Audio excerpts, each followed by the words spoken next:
I'm fishing for barbel on the River Nene today. It's the third time I've fished this stretch.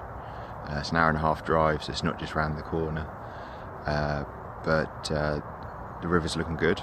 There's some good colour and real good flow in it. Certainly looks perfect barbel conditions, albeit it's going to be a clear day.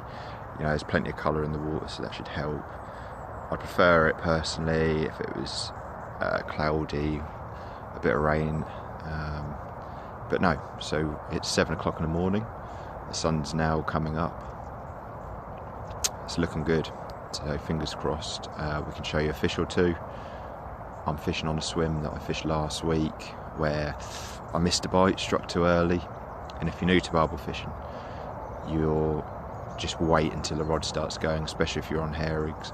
That was my fault, too eager, and then a fish took me into a snag, which I believe is just a bit further down. But if you're new to barbel fishing, you know, my biggest advice would be get on your rods as soon as that starts tearing off and get that head up, because they'll find something. So I bought myself 2 specialist barbel rods. You know, I've only been barbel fishing a handful of times, but if you haven't tried it, try it. It's very addictive. Personally, I like all types of fishing, but this certainly, I've got the bug for at the moment. Me and my friend fished the Y once. We done a 3-day trip to Hereford on the Y, where we had a good handful of barbel each, up to sort of, well, my mate had a 10 on, like, I believe it was his first fish. But that's quite a big fish for that stretch. But where I am here on the Nene in Al Walton, you know, they go, I believe, to like 18. There's been a couple of 16s out over high water. The chairman of the Peterborough District Angling Club, I hope I got that right, very kind to tell me where to target, and I'm fishing the main water, where the main river meets the backwater, if I show you. So you've got the backwater just there, and then you've got the main stretch here. As you see, plenty of colour in the water, and I'm just on the edge of where the 2 rivers meet. So I've just put both my rods, it's flowing hard, and I'm on 4-ounce leads, and they're just about holding bottom, but might need to bump up to a 5.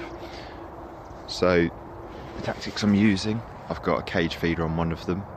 I've got 3-foot 10-pound fluorocarbon, both running rigs. One's got a river cage feeder, stuffed it with 2mm pellets that have been soaking overnight, a little bit of spice and garlic in that mix.